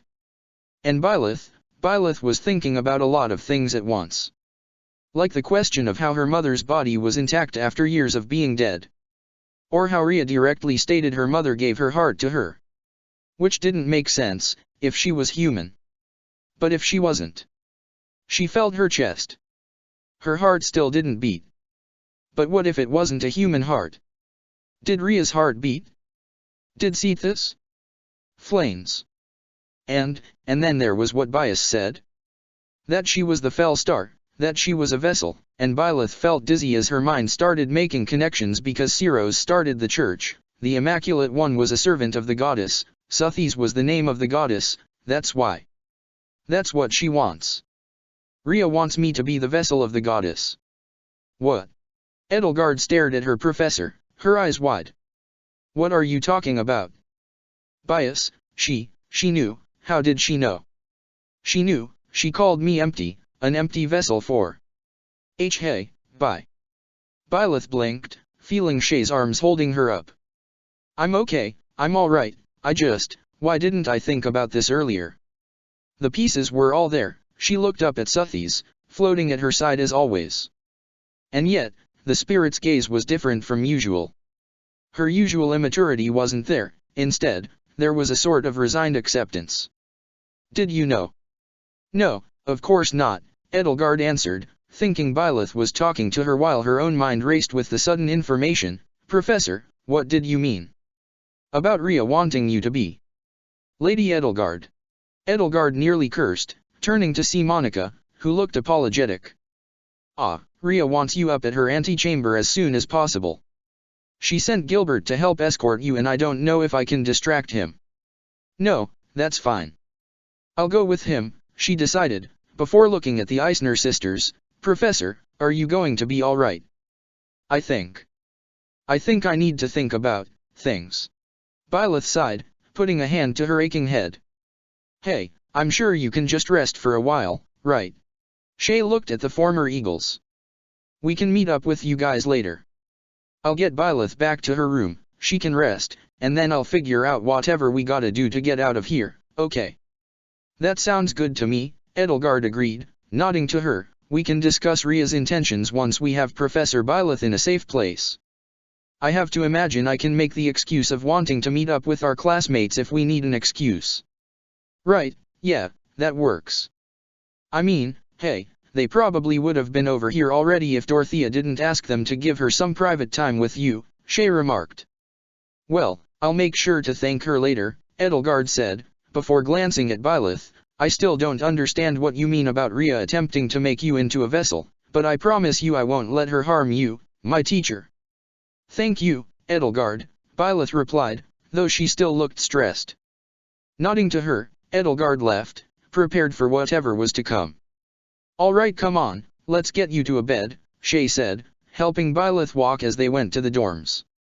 As fun as it would be to start smuggling you, it probably won't be comfy in a secret compartment. Probably not, Byleth agreed, feeling exhausted as they left the storeroom. Glancing up as they walked, she couldn't help but note how foggy the sky had suddenly gotten. It was strange being back in the Archbishop's audience chambers. Edelgard hadn't thought she'd be back in this room anytime soon, and it did grate at her pride somewhat to be here at the Archbishop's command, as though the woman still had power over her. Still, she'd pretended for long enough, she could keep up a farce for a little longer. There you are, Emperor Edelgard, the Archbishop greeted as she walked in. She wasn't alone, as expected, a few Knights of Syros stood nearby as guards for the meeting. Greetings, Lady Rhea.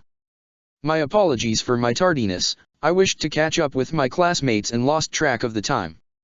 Giving a slight bow, Edelgard couldn't help but notice how, beneath her usual calm, the Archbishop seemed annoyed.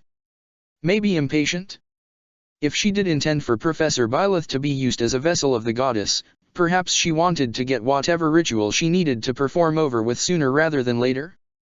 The cynical part of her found it hard to believe, though not because she thought Rhea wouldn't readily sacrifice the professor for her own ends. No, she was just surprised that Rhea was a genuine adherent of the false religion she had concocted. I see. I can understand wanting to see your friends again, but you really should at least inform me beforehand, Rhea responded, some of that annoyance showing. Of course. Edelgard made a show of glancing around. Is Lord Rufus here as well, or? He also appears to be tardy. And unlike you, I haven't received word of his arrival at all yet, which is. She paused as the doors to the antechamber opened again and Gilbert walked in, alongside a man that certainly wasn't the Regent Archduke Rufus Thierry Bladded.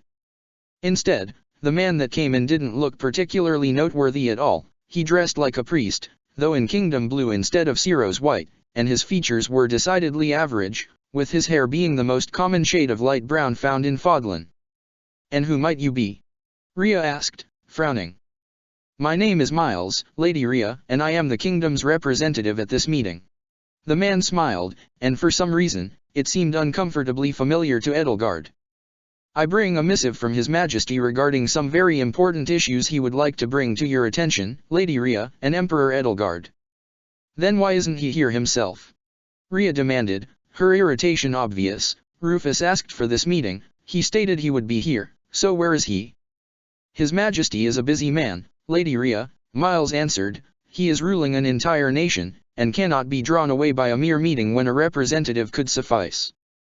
Miles, was it? Gilbert spoke up, frowning at him, you are overstepping your boundaries here. Rufus is the regent of Faerghus, not its king, and he cannot ignore the summons of the Archbishop. Ah, of course, I am getting ahead of myself. And I must say, I am grateful to see Emperor Edelgard came to this meeting herself. He smirked, turning his gaze to her. If I may say so, you appear quite confident to leave your empire unattended. I do hope your ministers are able to handle the unrest without your presence. His tone was polite, but the words were targeted. Edelgard's gaze was cool as she regarded the kingdom's messenger. I assure you, my ministers will be able to handle things without issue. They are capable of working without a leader guiding their every move. That is true, though you are a newly established leader. It is understandable to be concerned for your leadership when you haven't truly proven yourself. Edelgard narrowed her eyes. I have better things to do than trade barbs with a messenger. Tell us your missive or leave. Very well. With a grin, the priest took out a scroll from his sleeve. On behalf of King Rufus Thierry Bladded, I bring a message to Archbishop Rhea. Edelgard's eyes narrowed as he spoke. Rufus was meant to be the regent, not the king. Just what had occurred in the kingdom. After much investigation, we of the Holy Kingdom of Faerghus have discovered that the true culprits behind the tragedy of Duscur is the Empire. Specifically, the deceased Volkhard von Arundel, his sister Anselma von Arundel, otherwise known as the current Emperor's mother, and the former Prime Minister, Duke Ludwig von Aegir. As such, we demand that the students of the Black Eagle House be turned over to the Holy Kingdom of Faerghus as wards of His Majesty and his appointed council. As well, due to her connection to the proven conspirators, we demand Emperor Edelgard step down and cede power to a regent appointed by the Holy Kingdom. What? Miles paid Edelgard no attention as he continued. Furthermore, because of the Church's gross negligence in management, such as allowing several infiltrators roam free within the monastery, executing loyal knights of Faerghus under false pretenses, and failing to ensure the safety of the students of the kingdom, or even your own staff, His Majesty rightly believes you, Lady Rhea, are no longer suited to hold the position of Archbishop. He gave Rhea a small smirk. There is also, of course, the matter of you having a child out of wedlock. I believe your granddaughter, who you so eagerly gave the position of professor at the academy, is proof enough of your indecency. It is His Majesty's belief that no true representative of the goddess could have such loose morals as to rut like a beast and bear a sickly bastard who only had the decency to die after bearing her own wretched spawn. In the past few seconds, Rhea had gone from shocked, to offended, to visibly outraged. By the end of his sentence, her face had darkened with rage and she was plainly holding herself back from ordering Miles killed on the spot by the bristling knights standing guard. Or killing him herself, if it came down to it. I see. The anger was still there, but her tone turned cold as she addressed the messenger. Miles, was it? That is correct, Lady Rhea, he replied. Miles, then. I understand you are a messenger. As such, I will refrain from ordering your execution for the heresy that has spilled from your lips. You are, however, excommunicated from the Church of Syros. You are barred from all institutions of the Church, and you have forfeited your rights to trial. If ever you are caught committing a crime by a knight of Syros, they have leave to execute you on the spot. Furthermore, she echoed, the same extends to Rufus Thierry Bladded and the members of his council.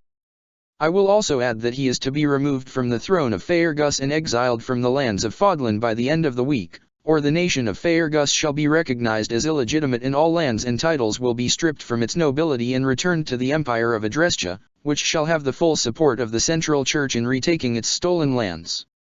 Edelgard's eyes were wide as she stared at the Archbishop. A part of her was baffled that it could be that easy to just completely eliminate Faerghus as a legitimate nation, while another was considering just how to take advantage of the Archbishop's rage. And yet, could she even pretend to be siding with Rhea when Byleth needed her to get out from under her thumb? That decision could be left for later, though, as Rhea spoke again. Emperor Edelgard will serve as witness of my orders, and they will be shared among the Knights of Syros once our conversation ceases. Am I understood? Perfectly, Miles replied with a surprising lack of concern. The man's expression hadn't changed at all. You have chosen to ignore the lawful orders of King Rufus. His smile widened. And like that, the war begins. War. You dare threaten war when that usurper makes demands of those chosen by the goddess. Rhea snapped, letting her anger show. I do not threaten war, abomination. Our war has already begun. Miles clapped his hands together, his grin threatening to split his cheeks. It started over 1,000 years ago, though I would say it's only now that you have personally started a war with the festering sore called the Holy Kingdom. Oh, but where are my manners? I've been lying to you this whole time, and here I am, forgetting to introduce myself properly. He placed a hand on his chest as dark magic burst up around him in a torrent, pushing Edelgard, Rhea, and all the knights back while his disguise burned away, leaving a pale-skinned warlock with a faint beard standing in the Archbishop's audience chambers. I am Myson of Agartha, the Storm Sage of Shamhala, and I thank you for your hospitality, you filthy beasts. Then he turned his gaze towards Edelgard, and she felt herself stiffen at the gleam of familiar yellow eyes in the shadows of his hat. You've certainly grown from that time in the dungeons, little Edelgard. Edelgard went rigid, though she snapped out of it quickly when Rhea screamed in rage, kill him. Do not let that man leave here alive. The knights leapt to obey the Archbishop's orders, drawing swords, and charging as Myson smirked, before he vanished in a flash of magic right before the blades could slice his body. I want all the knights at the monastery to begin searching for him, and send a message to the knights in the Alliance to return at once. Rhea demanded as the knights immediately moved, bursting out of the room and nearly knocking over Monica and Hubert. Your Majesty, what happened? Hubert asked once the pair of retainers entered the room. Quickly, gather all the Black Eagles. The kingdom is demanding we hand them over, so we have to make sure none of them get taken. Edelgard ordered her two retainers, who immediately snapped to attention. Lady Rhea, if they really have declared war, you need to ensure your knights are ready to mount a defense first and foremost. No, you're right, we need to be ready. Rhea nodded sharply. Even if they have declared war, the kingdom's army will need time to. Lady Rhea. A knight shouted, pushing his way into the room in a genuine panic. There's an army outside the walls. What the hell is happening? Edelgard couldn't help but think as Rhea's eyes went wide. So, how long have you known? Byleth asked within the void of her own mind, staring at Suthies as she reclined on her throne. It would not be exactly accurate to say from the moment Bias claimed that you were a vessel of a false god, the goddess of Fodlan answered, but that is when things began to finally make sense for me. And over the past month, I would say it all began to slowly fall into place. Memories of a life I once lived, of powers I wielded, of children I had, she sighed. It has been interesting. So, what now? Byleth asked, looking at Suthies. Are you going to take my body? No. I don't know what kind of person I was, but I was not the type of person to ask for someone to sacrifice themselves so I can walk the land, Suthies said, before sighing. At least, I hope I wasn't. What do you remember? I think Rhea was my youngest. I made several children, and I cared for them, yet she was the one who always stood by my side. She might blame herself for whatever happened to me. And, what happened? I don't know, she stated quite simply. I am more aware of who I once was, but I do not remember everything. Part of the problem is that I am far longer lived than I realized. She smiled wistfully, leaning back and looking at the sky of the void. I traveled among the stars once. I settled here. I was welcomed. I think I was, at least. If bias is any indication, there were those who did not appreciate my presence. And, I'm descended from one of your children. That does appear to be the case. Rhea, Syros, the Immaculate One, whatever she chooses to call herself now, she is at least responsible for your mother's existence. Though the fact that you have my heart, and by extension your mother must have had it as well, worries me. Byleth blinked. I have your heart. That's the only explanation I can think of for why I am a part of you. And why my bones react to your presence. Suthis crossed her arms, seemed amused at Byleth's confused look. That sword of the creator, of yours? It's my spine. Oh.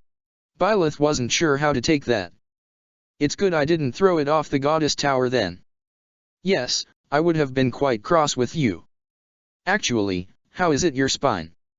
It's almost as tall as you. Clearly this isn't my original form. Suthis argued with a frown. As I'm incomplete, I am stuck in this form. Right, Byleth said, refraining from pointing out the possibility that the sword was from her dragon form, and that she might have been a small dragon. Actually, that raised another question. Did you have your children on your own? What exactly are you asking?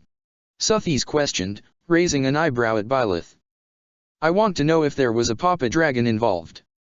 I'm asking because Rhea never actually said who my mama's father was, and I want to know if female dragons can just have kids on their own.